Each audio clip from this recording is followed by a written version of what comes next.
इस कहानी की शुरुआत होती है वर्ल्ड वॉर 2 के समय से। हम कहानी के मेन कैरेक्टर हेनरिक को देखते हैं। वो एक नाजी सोल्जर है, अपनी जान बचाकर भागने की कोशिश कर रहा है। उसे पकड़ने वाले और कोई नहीं बल्कि उसके अपने ही सोल्जर्स थे। हेनरिक उनका सबसे बहादुर सोल्जर हुआ करता था, लेकिन अब उस पर गद्दारी का इल्जाम लग चुका है क्योंकि उसने फौज को छोड़ने का फैसला किया था। लेकिन वो गद्दार नहीं था, बल्कि इसके पीछे वजह कुछ और ही थी। उनका जनरल, जो काफी बुरा इंसान था, साथ ही बेरहम भी, वो और उसके साथी पागलों की तरह हेनरिक को ढूंढ रहे थे। जनरल का नाम वॉन था और अब आखिरकार ये लोग हेनरिक को पकड़ ही लेते हैं। जनरल वॉन कहता है कि जर्मनी युद्ध हार रही है क्योंकि हमारे पास हेनरिक जैसे सोल्जर्स हैं जो युद्ध का मैदान छोड़कर भाग रहे हैं, इसलिए अब हेनरिक को सजा दी जाएगी। पर यहाँ हमें असल वजह पता चलती है कि आखिर हेनरिक फौज को छोड़ना क्यों चाहता था। असल में वो हजारों बेकसूर लोगों की जान लेना नहीं चाहता था क्योंकि जर्मनी ने पहले भी बहुत सारे बेकसूर मासूम लोगों को मौत के घाट उतार दिया था। तो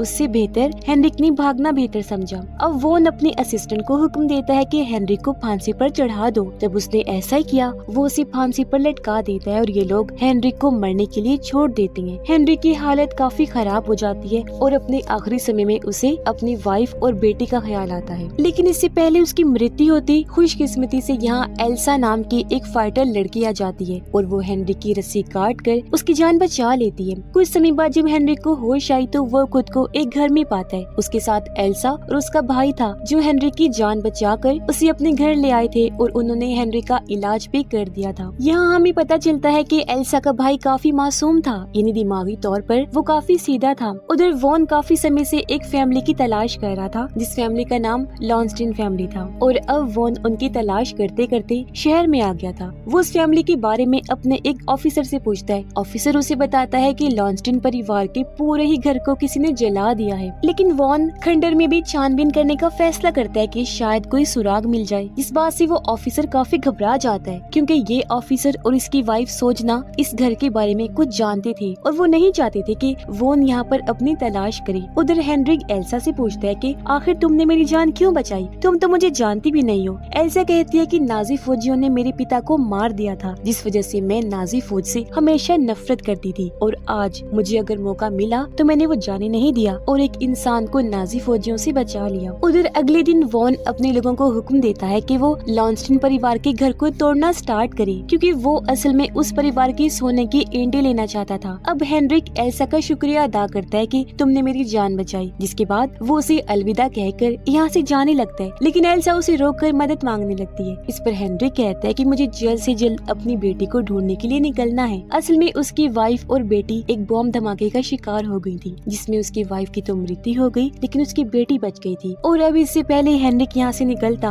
वॉन का असिस्टेंट अपने नाजी फौजियों को लेकर यहाँ आ जाता है, इसलिए हेनरिक तुरंत छुप जाता है। बाहर वो लोग खाने के लिए एल्सा की मुर्गियाँ चुराने की कोशिश करती हैं, इसलिए एल्सा अपनी राइफल लेकर बाहर आ जाती है। उसकी बहादुरी देखकर वॉन का असिस्टेंट काफी इम्प्रेस होता है और वो एल्सा के घर के अंदर घुस जाता है। एल्सा उसे बताती है कि मैं यहाँ अपने भाई के साथ रहती हूँ, लेकिन उसे एल्सा पर शक हो जाता है, इसलिए वो उसके गले से नेकलेस उतार लेता है। इस बात से एल्सा को काफी गुस्सा आया और वो वॉन की असिस्टेंट पर हमला कर देती है, लेकिन वो एल्सा को पकड़ लेता है, उसे टेबल पर लिटाकर जबरदस्ती करने की कोशिश करने लगता है। इससे पहले वो एल्सा के साथ कुछ गलत करता, तभी हेनरिक निकलकर सामने आ जाता है और वो एक नुकीली चीज वो उनकी असिस्टेंट के पीछे घुसा देता है, जिस वजह से वो दर्द में चिल्लाता हुआ वहाँ से बाहर भाग जाता है। जबकि बचे हुए सैनिकों पर हेनरिक हमला कर देता है। कुछ ही सेकंड्स में वो सबका ही खात्मा कर देता है और अब वो तुरंत एल्सा और उसके भाई को लेकर यहाँ से निकल जाता है क्योंकि वो जानता था कि वो उनका असिस्टेंट दोबारा जरूर आएगा। जाने से पहले उन्होंने कुछ हथियार वगैरह भी उठा लिए थे। उधर वॉन का असिस्टेंट अपने ठिकाने में वापस पहुँच जाता है। वो बैक साइड की अपनी चोट का इलाज करवाता है, लेकिन इससे एटलीस्ट इतना फायदा तो हुआ कि वो अब किसी को भी कभी परेशान नहीं करेगा। साथ ही वो जनरल को हेनरिक के जिंदा होने के बारे में भी बता देता है और अब वो कसम खा लेता है कि मैं हेनरिक, एल्सा और उसके भाई को नहीं छोड़ूंगा। उधर उन लोगों को चलते चलते रात हो गई थी, इसलिए वो एक गुफा में रुकने का फैसला करते हैं। सोने से पहले हेनरिक एल्सा को बताता है कि जब मेरी बेटी पैदा हुई थी मैंने उसे तभी देखा था और अब मुझे डर है कि वो मुझे पहचानेगी या नहीं। फिर अगली सुबह एल्सा देखती है कि यहाँ मेरा भाई है ही नहीं, जिस बात से वो और हेनरिक दोनों ही काफी परेशान हो जाती है। लेकिन असल में उसका भाई मासूमियत की वजह से अपनी गाय का ध्यान रखने के लिए वापिस आ गया था, लेकिन उस बेचारे की किस्मत खराब थी क्योंकि तभी यहाँ वॉन का असिस्टेंट अपने साथियों के साथ पहुँच जाता है। वो लोग एल्सा के भाई पर काफी अत्याचार इंतजार करती है ताकि वो एल्सा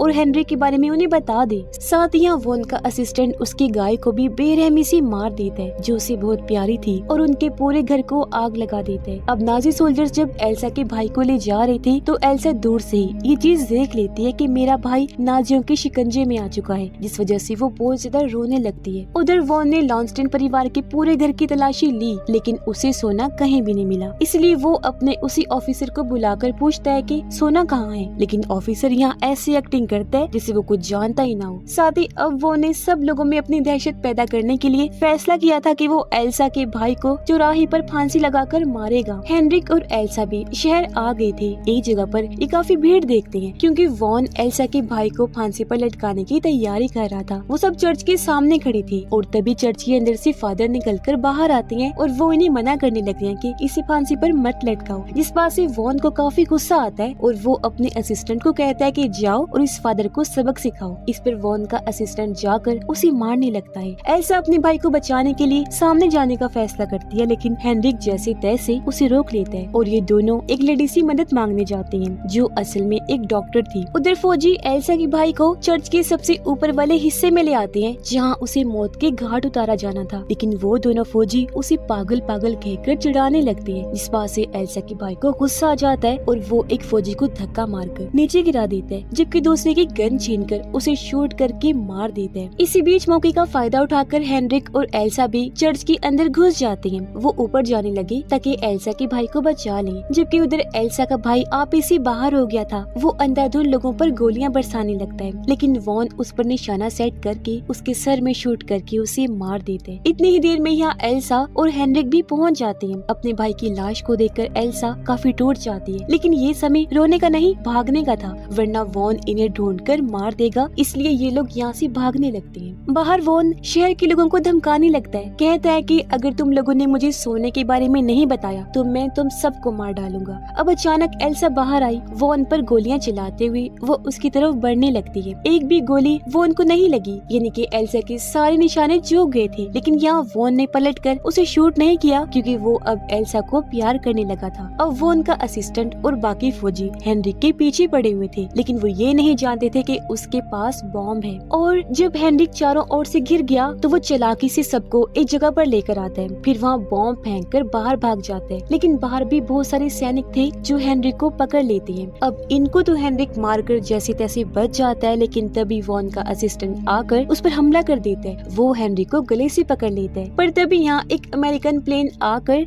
हमला कर देता है, जो मौका देकर हेनरिक यहाँ से भाग गया और वो डॉक्टर लेडी के घर में छुप जाता है। हेनरिक काफी जख्मी हो गया था, इसलिए डॉक्टर लेडी उसका इलाज करती है, उसे अपने घर में पनाह देती है। उसने हेनरिक की मदद इसलिए की थी क्योंकि उसे देखकर डॉक्टर लेडी को अपने बेटे की याद आ गई थी जो भी एक युद्ध में मारा गया था। कुछ समय बाद यहाँ फादर भी आ जाते हैं, जिससे हेनरिक एल्सा के बारे में पूछता है। फादर बताता है कि एल्सा को गिरफ्तार कर लिया गया है और वो यहाँ लॉन्स्टन परिवार का सोना हथियाने आया है। अब आधी रात को वो ऑफिसर चुपके से एक जगह आया और अपने दो साथियों से मिलता है। यहाँ पता चलता है कि ये तीनों ही सोने के बारे में जानते थे, लेकिन ऑफिसर उन आदमियों को कहता है कि अब मैं सोने का पता वॉन को दे दूंगा क्योंकि अगर उसे मेरे बारे में पता चला तो मेरे बेटे को वो नहीं छोड़ेगा। इतना बोलकर ऑफिसर यहाँ से जाने लगा, लेकिन तभी कोई सामने से एक शावल की मदद से ऑफिसर पर हमला कर देते हैं, जिससे वही मौके पर ही उसकी मौत हो जाती है। अब ऑफिसर को मारने वाला और कोई नहीं बल्कि उसकी वाइफ सोचना ही थी, जो अब इन दोनों आदमियों के साथ मिलकर अपने पति की लाश को ठिकाने लगाती है। वो उन एल्सा को अपने साथ डिनर करने एक जगह पर लेकर आया।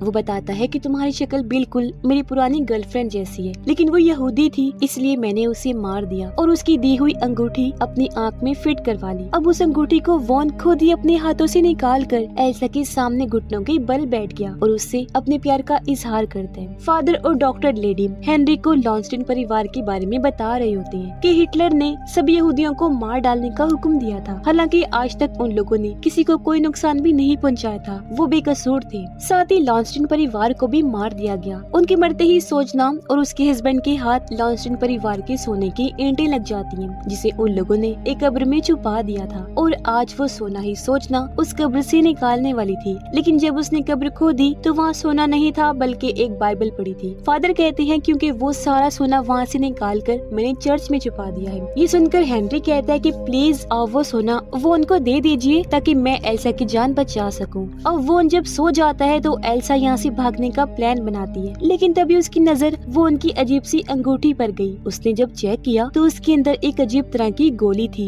गोली को जैसे एल्सा ने निकाला वो उनकी आँख खुल गई। उसे अजीब लगने लगता है। अब उसे शक ना हो इसलिए एल्सा उसे किस करने पास आती है और वो अपने मुंह से गोली वो उनके मुंह में डाल देती है, जिसे वो निगल जाता है। ऐसा करने के बाद एल्सा उसके मुंह पर जोरदार मुक्का मारती है। पता चलता है कि उस गोली में एक जहर छुपा था, इसलिए वो उनकी मौके पर ही मौत हो जाती है। उधर सोजना और उसके साथी फादर को भी ढूंढ लेते हैं। वो उन्हें घसीट कर बाहर लेकर आए, शॉवल से उन पर भी हमला कर देते हैं। हेनरिक भी वो उनके असिस्टेंट के घर के बाहर आ गया था। वो उसे कहता है कि अगर तुम एल्सा को मेरे हवाले कर दोगी तो मैं तुम्हें सोने का पता दे दूंगा। ये सुनकर उसका असिस्टेंट वो उनके रूम में आया, लेकिन वो देखता है कि वो उनकी तो मृत्यु हो गई है, साथ ही एल्सा भी यहाँ पर नहीं है। वो सोचने लगता है कि अब मैं क्या करूँ। फिर वो अपना दिमाग लगाता है और किसी दूसरी लड़की को नकली एल्सा बनाकर बाहर भेजता है ताकि वो हेनरिक पर हमला कर सके, और अब वो हेनरिक पर हमला कर भी देता है। उधर एल्सा भागकर डॉक्टर लेडी के घर आ जाती है, लेकिन जब उसे पता चला कि हेनरिक मुझे ही बचाने गया हुआ है तो वो भी उसे बचाने के लिए जाने का फैसला करती है। इसलिए डॉक्टर लेडी उसे अपने गन दे देती है। अब एक तरफ सोजना ने फादर को बंदी बनाया हुआ था। वो उसे काफी मार रही थी, सोने का पता पूछने की कोशिश कर रही थी, जबकि वो उनका असिस्टेंट भी हेनरिक से सोने की पूछताछ कर रहा था। खैर फादर सोजना को सोने का पता बता देते हैं। वो अगली सुबह सोजना को चर्च ले आते हैं। अब सोजना ने ये प्लान कर रखा था कि सोना मिलने के बाद मैं फादर को मार दूंगी, लेकिन उसे क्या पता था कि फादर ने सोने में बॉम्ब छुपा के रखा हुआ है। सोजना जैसे सोने को जाकर चेक करती है, वहाँ पर एक जोरदार धमाका हो जाता है जिसमें सोजना के सभी साथी मारे जाते हैं। कुछ समय बाद वॉन का असिस्टेंट भी अपने साथियों के साथ चर्च पहुँच जाता है। यहाँ की अजीब हालत देखकर वो काफी हैरान तो हुआ, लेकिन इस बात से खुश हो जाता है कि सोने की ईंटें सही सलामत हैं। अब वो उनका असिस्टेंट फादर को शूट करके मार देते हैं और अपने साथियों को सारा सोना इकट्ठा करने के लिए कहते हैं। लेकिन तब तक बाहर एल्सा भी आरपीजी गन लेकर आ चुकी थी। वो शूट करके चर्च की बहुत सारी दीवारों को गिरा देती है, जिससे चर्च के बाहर का रास्ता बंद हो जाता है। फिर डॉक्टर लेडी खुफिया रास्ते से चर्च के अंदर आ गई। उसने भी शूट करके बहुत सारे फौजियों को मार डाला। उसने वो उनके असिस्टेंट के पेट में भी चाकू घुसा दिया था, लेकिन तभी कोई डॉक्टर लेडी को भी शूट करके उसकी जान ले लेता है। ये देखकर एल्सा को बहुत गुस्सा आता है और वो फौजियों पर अंधाधुंध गोलियां बरसाने लगती है। लेकिन वॉन का असिस्टेंट जो मरा नहीं था, अभी जिंदा था, वो जैसे तैसे उठ खड़ा हुआ, एल्सा को पकड़ लेता है और उसे बुरी तरह पीटने लगता है। लेकिन तभी पीछे से हेनरिक भी आ जाता है। उसने असिस्टेंट पर हमला किया, जिससे आखिरकार वो भी मारा जाता है। अब हेनरिक और एल्सा चर्च से बाहर आने लगते हैं, लेकिन एक फौजी जिंदा बच गया था जो अभी भी चर्च के अंदर था। वो सारा सोना हड़पने की कोशिश करता है, लेकिन तभी पीछे से सोचना ने गोली मारकर उसकी जान ले ली, क्योंकि वो जिंदा बच गई थी। जिसके बाद वो खुद सारा सोना चुरा कर शहर से भागने लगती है, लेकिन वो ज्यादा दूर नहीं जा पाती, क्योंकि तभी अमेरिकन सोल्जर टैंक से उस पर हमला कर देते हैं। उसकी गाड़ी ब्लास्ट के साथ